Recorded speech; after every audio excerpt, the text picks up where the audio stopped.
අපේක්ෂා කරනවා. ගරු කතානායකතුමනි, අපි ප්‍රශ්නයකට මුහුණ දෙනවා. අපි 7%ක ආර්ථික වර්ධන වේගයක් අත්පත් කරගන්න යනවා නම් අපේ අපනයන වලට එන තෙරපුම වැඩි වෙනවා. දැනුත් මම ඔබට කියන්න කැමතියි මේ 2016 දීර්ඝ කාලයකට පස්සේ අපේ ආනයන වියදම ඩොලර් බිලියන 2 ඉක්මවලා තිබෙනවා. මම හිතනවා මේ මාසෙත් සැප්තැම්බර් මාසේ අපේ අපනයන ආදායමේ වියදම ඩොලර් බිලියන 2 ඉක්මවලා තිබෙනවා. මම හිතනවා මේ මාසෙත් ඩොලර් බිලියන 2 ඉක්මවයි කියලා. කියන ආර්ථික සංචරණය පටන් ගත්තම ආර්ථික වර්ධනය වෙන්න පටන් ගත්තාම අපේ ආර්ථික විශාල පංගුවක් රඳා පවතින්නේ ආනයන කර ලබන අමුද්‍රව්‍ය මත, සෞපකරණ මත. ඒ නිසා ආරම්භයේදී අපිට ආනයනය වැඩි වෙනවා, ඩොලරයට යම් තෙරපුමක් එනවා. ඒක ස්වභාවිකයි. හැබැයි තෙරපුම අපි අල්ලගෙන ඉන්න ඕන. ඒ තෙරපුම අපි අල්ලගෙන ඉඳලා නැවත අපි ආනයන කරලා අමුද්‍රව්‍ය සහ යන්ත්‍ර සූත්‍ර වලින් උපයනදී අපනයන වෙන්න පුළුවන් අත්පත් කරගත යුතුයි. ඒ නිසා අපිට පොඩි කාලයක් තිබෙනවා මේ ඩොලරය සඳහා එන තෙරපුම් පාලනය කරගත යුතුයි.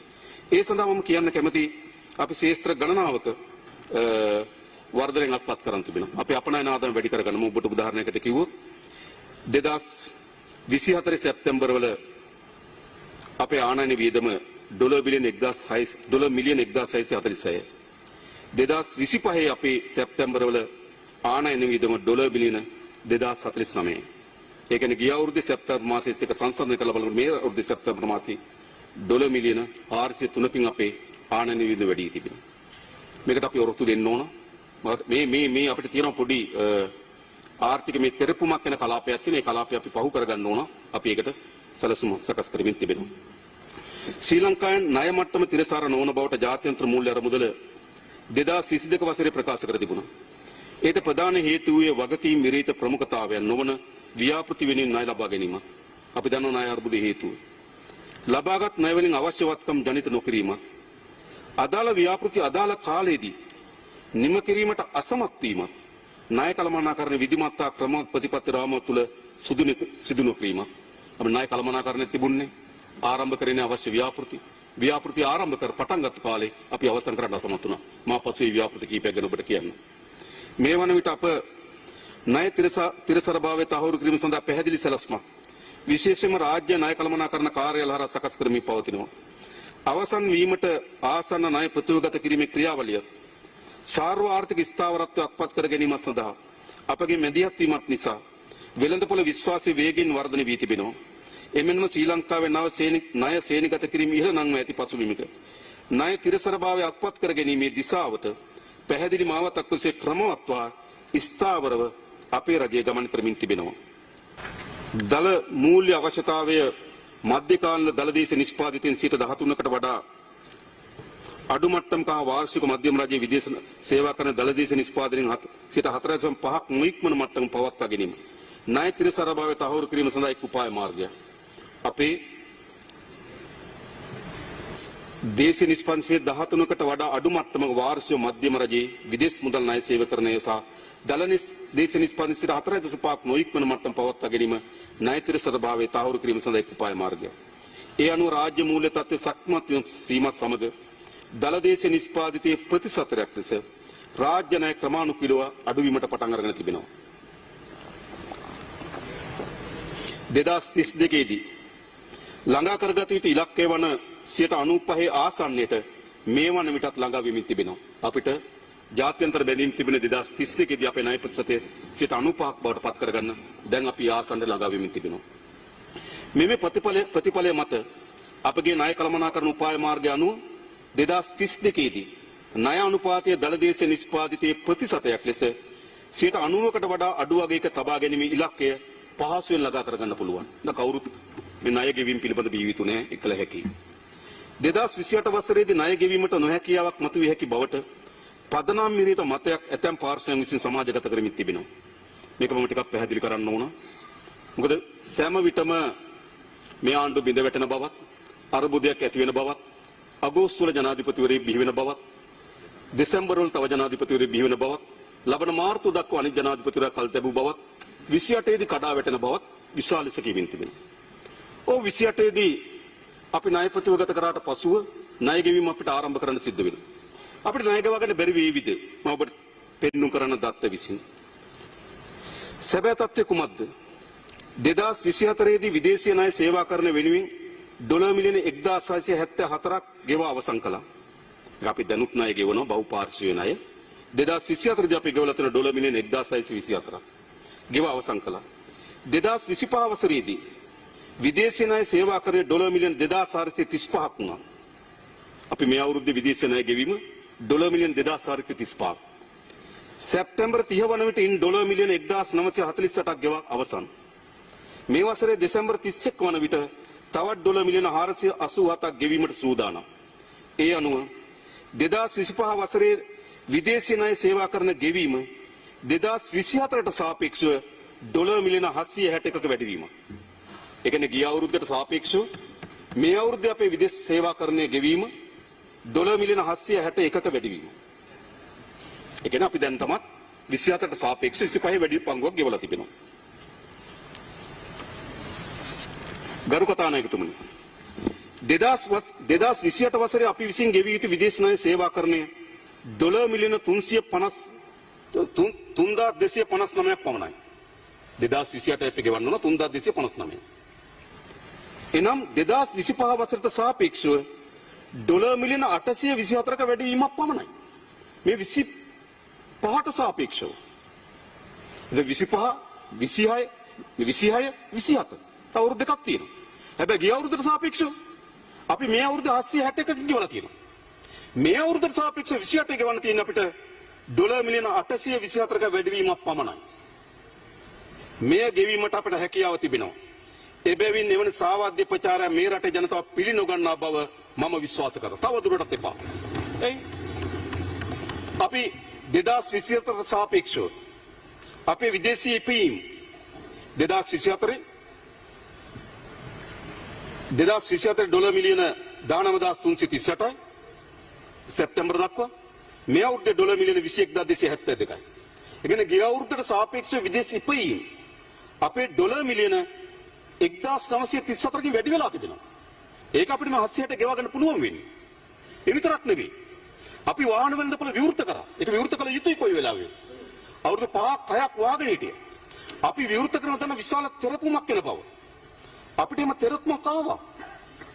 මේ ඔක්තෝබර් මාසයේ 30 වෙනිදා වෙනකොට වාහන සඳහා LC ඕපන් කරලා තිබෙනවා ඩොලර් මිලියන 1933ක. ඩොලර් මිලියන 1933ක වාහන LC ඕපන් කරලා තියෙනවා. වාහන ගෙන්නලා තියෙනවා ඩොලර් මිලියන 1373ක. ඒ කියන්නේ මොකක්ද? ගිය අවුරුද්දේ නොතිබුණු වියදමක් මේ වෙනකොට අපි ඩොලර් මිලියන 1373ක් දරලා තිබෙනවා. මම හිතන්නේ නෑ ලබන අවුරුද්දේ මේ හා සමාන ලෙස වාහන සඳහා අපිට වැය බරක් දරන්න වේවි කියලා. 2027 දරන්න වේවි කියලා අපි හිතන්නේ නෑ. ඒ නිසා අපි දැනට මොකද කරලා තිබෙන්නේ? ඩොලර් මිලියන 761ක වැඩි ණයක ගෙවීමකුත් වාහන වලට පමණක් මේ වන ඩොලර් මිලියන 1373ක ගෙවීමකුත් කරලා තියෙනවා. අපිට ඩොලර් මිලියන 824ක් වැඩි වෙන 2028 දී ගෙවන්න බැරිද? ගෙවන්න පුළුවන්. ඒ නිසා මතක තබා ගන්න 28 ඉන්නේ අපි ගෙවන්නෙත් අපි. තවද රජය විසින් ලබාගෙන ඇති ජාත්‍යන්තර සූර්ය බැඳුම් කරින් කොටසක් යහපත් ආණ්ඩුකරණය සමග බැඳී ඇති බැඳුම් කර ගවර්නන්ස් ලින්ක් බොන්ඩ්ස් තියෙනවා. ගැන අපේ යහපත් ආණ්ඩුකරණයත් එක තමයි අපේ මේ බොන්ඩ්ස් අපේ විදේශ බැඳුම් කර ප්‍රතිවගත කර ගැනීමේදී යහපත් ආණ්ඩුකරණ ක්‍රියාවලියත් එක්ක ලින්ක් කරලා තියෙනවා, බද්ධ කරලා තියෙනවා. ලෙස ප්‍රතිවගත කර තිබෙනවා. ඒවා 2034 සහ 2035 වසර තුල ගෙවා අවසන් කළ යුතුයි. ඒ අපි ඒවා 2034 35 අපි ගෙවන්න ඕන. ණය ප්‍රතිවගත කරන ක්‍රියාවලියේදී ශ්‍රී ලංකාව විසින් ළඟා කර ගන්නා දර්ශක දෙකක ප්‍රගතිය අනුව ණය ප්‍රතිවගත කරන්නේදී සහනයක් සැලසීමට ණය හිමියන් එකග වෙලා තිබෙනවා. අපි යහපත් ආර්ථික ක්‍රියාවලියක් ආරම්භ කරනවා නම් ඔවුන් අපිට යහපත් ප්‍රතිශතයක් ලබා දෙනවා. ඒක තමයි ගවර්නන්ස් ලින්ක් බොන්ඩ්ස් වල මේ සම්බන්ධය. ඒ අනුව රජයේ ආදායම ඉලක්ක 2026-27 වසරවලදී පිළිවෙලින් දලදේශීය නිෂ්පාදනයෙන් 15.3ක හා 15.4ක් ඉක්මවන ලෙස පරිදි පවත්වා ගැනීම සහ නියමිත කාල සීමාව තුළ රාජ්‍ය මූල්‍ය ක්‍රමෝපාය ප්‍රකාශයටපත් කිරීම කළ යුතුයි. ඔය දෙකම අපි කරනවා. 2026 රාජ්‍ය ආදායම 15.3කුත් 2027 රාජ්‍ය ආදායම 15.4කුත් ඒ වගේම රාජ්‍ය මූල්‍ය ක්‍රමෝපාය ප්‍රකාශයට පත් කළ යුතුයි. මේක කරුත් අපිට සහනයක් හම්බ වෙනවා. මොකද්ද? එමෙ ඉලක්ක සපුරා ගන්නේ නම් 2028 වසරේ සිට 2035 වසර දක්වා ගෙවී යුතු ණය වාර්ෂික පොලි අනුපාතිකය 0.75ක අඩු කිරීමක් ලබා දීමට එම ණය හිමියන් එකඟ වී තිබෙනවා. මෙහෙම කරොත් අපිට 0.75ක පොලි අඩුවීමක් කරනවා. ඒ කියන්නේ ඒ අනුව වසරකට ඇමරිකානු ඩොලර් මිලියන 7.6ක ණය සේවා කරන වාසියක් රජයට හිමි වෙනවා. 28 ඉඳන් 2035 දක්වා ආසන්න වශයෙන් මිලියන 8ක වගේ අවුරුද්දකට 8 ගානේ අවුරුදු 6ක් 7ක් හම්බ වෙනවා. රජය විසින් එම ආර්ථික ඉලක්ක සපුරා ගැනීමට කටයුතු කරන එකක්වත් අපි අත්හරින්නේ නැහැ. මේ ආදායම ඉලක්ක සම්පූර්ණ කරනවා. මේ මූල්‍ය ප්‍රකාශන අපි ඉදිරිපත් කරනවා. දැන්ටමත් අපිට කියන්න පුළුවන්. අපි 2025 16ට ආසන්න ආදායමක් ලබා ගන්නත් ලම ඔබට කියන කැමති. ඉතින් අපිට 2026 15.3 ඉක්මවන්න පුළුවන්. 2027 15.4 ඉක්මවන්න පුළුවන්. ඒ කියන්නේ අපිට අර ණය හිමියන් විසින් ලබා දී තියෙන සහනය ලබා ගන්න පුළුවන්. ඒක අපි ලබා ගන්න කටයුතු කරනවා. ඊළඟ ගරු කතානායකතුමනි මධ්‍යකාලීන සර්ව ආර්ථික දිශානතිය මොකද අපේ මධ්‍යකාලීන ඉලක්ක මේ වන විටත් අපි ළඟා කරගෙන ඇති අඛණ්ඩ සාර්ව ආර්ථික ස්ථාවරත්වය ශක්තිමත් කළ රාජ්‍ය පාලනය සහ ආදායම් පාදක කරගත් රාජ්‍ය මූල්‍ය ඒකාබද්ධකරණය තවදුරටත් ස්ථාවර පවත්වාගෙන යාමට අප කටයුතු කරනවා.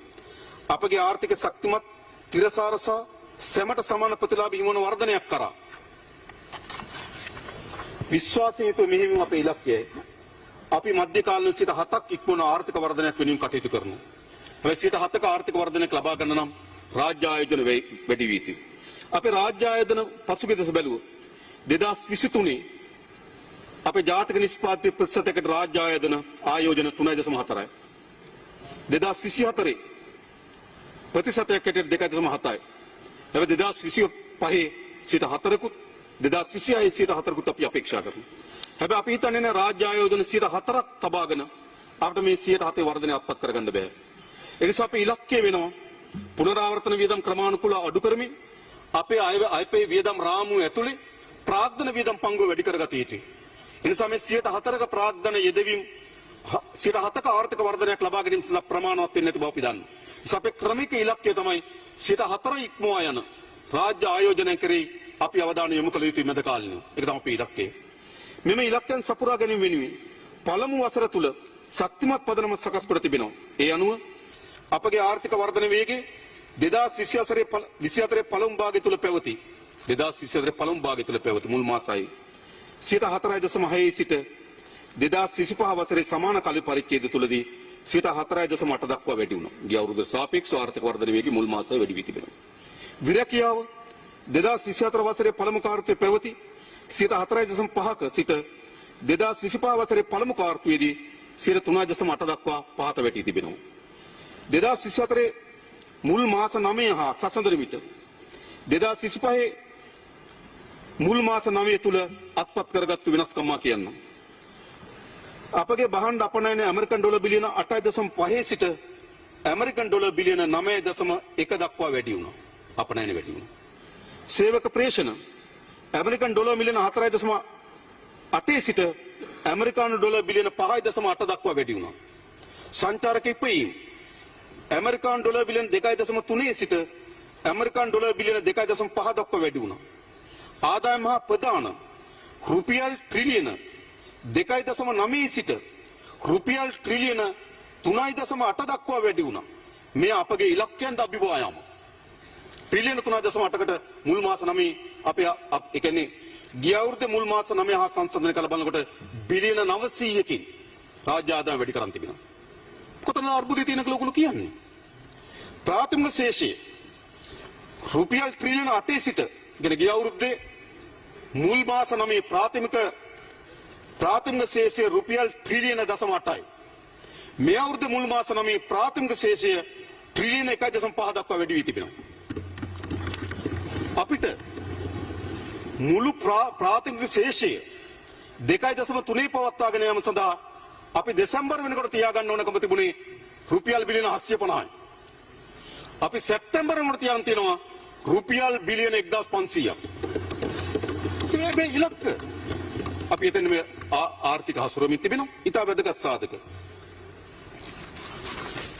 2025 වසරේ සැප්තැම්බර් වන විට ප්‍රාග්ධන වෙළඳපොලේ කාර්ය සාධනී 2024 වසරේ සැප්තැම්බර් මාස කාර්ය සම්බන්ධ හා සැසඳීමේදී සමස්ත කොටස් මිල දර්ශක ඒකක 11855 සිට ඒකක 21779 දක්වා ඓතිහාසික වර්ධනයක් පෙන්වු කරා.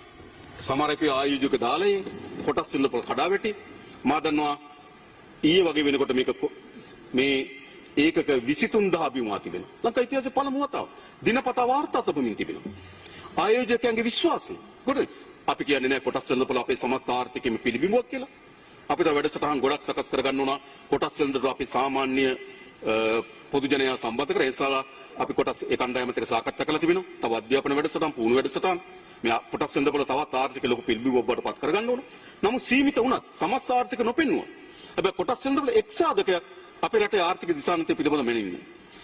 S&P SL 20 දර්ශක ඒකක 3453 සිට ඒකක 6127 දක්වා ඉහළ ගියා. වෙළඳපොළ ප්‍රාග්ධනීකරණයේ රුපියල් ට්‍රිලියන 4.4 සිට ට්‍රිලියන 7.8 දක්වා වර්ධනය වුණා. දෙගුණයකට ආසන්න කිට්ටුවීම වර්ධනය වෙනවා. විදේශීය මිලදී ගැනීම රුපියල් බිලියන 37 සිට රුපියල් බිලියන 47 දක්වා වැඩි වුණා. විදේශ මිලදී ගැනීම. ඒ නිසා ආර්ථිකයේ ඉතා ධනාත්මක සාධක හැම පැත්තෙම පෙන්눔 කරමින් තිබෙනවා. ගරු කතානායකතුමනි, මොකක්ද අපේ උපාය මාර්ගය? මූල්‍ය ශේෂ්ත්‍ර අපේ උපාය මාර්ගය මොකක්ද? අපගේ රාජ්‍ය මූල්‍ය උපාය මාර්ගය වන්නේ අස්ථාවරත්වය වෙනුවට පුරෝකථනය කිරීමේ හැකියාව. දැන් අස්ථාවරයි. එක කාලයක් තිබ්බ අස්ථාවරයි. රුපියලට මොනවා වෙයිද? ඩොලරයට මොනවා වෙයිද? ඊළඟ අපිට ණය ගෙව ගන්න පුළුවන් වේවිද? අයවැය ඊගේ කොච්චරක් වේවිද? අස්ථාවරතාවය තිබුණේ නැද්ද? මම ඔබලට කියන්නම් 2015 අයවැය ලේඛන ඉදිරිපත් කළ කිව්ව අයවැය ඊගේ 4.9යි කියලා. පුරෝකථනී. අවසන් වුණේ 7.2යි. පුරෝකථන කරගන්න බෑ ආර්ථිකේ. 2020 අයවැය ඊගේ 7.9යි කිව්වා. අවසන් වුණේ 10.7යි. පුරෝකථනය කොහොමද ආර්ථිකය ගෙනියන්නේ? පුරෝකථනය කරගන්න හැකියාවක් නැතුව. 2025 අපි අපේක්ෂා කරා 6.7ක ආර්ථික අයවැය ගියා. ඊට වඩා අඩු කරන්න ටික බය වුණා. හැබැයි ඔයගොල්ලන්ට කියන්න කැමතියි මේ සැරේ අයවැය ගිය 5.2 දක්වා අඩු වෙනවා. ඒ කියන්නේ මොකද්ද? අපේ රටේ තිබුණ අස්ථාවර උපාය මාර්ගයේ අස්ථාවරත්වය වෙනුවට පුරෝකථනය කිරීමේ හැකියාවෙන් අපි මේ ආර්ථික පෝෂණය කරනවා.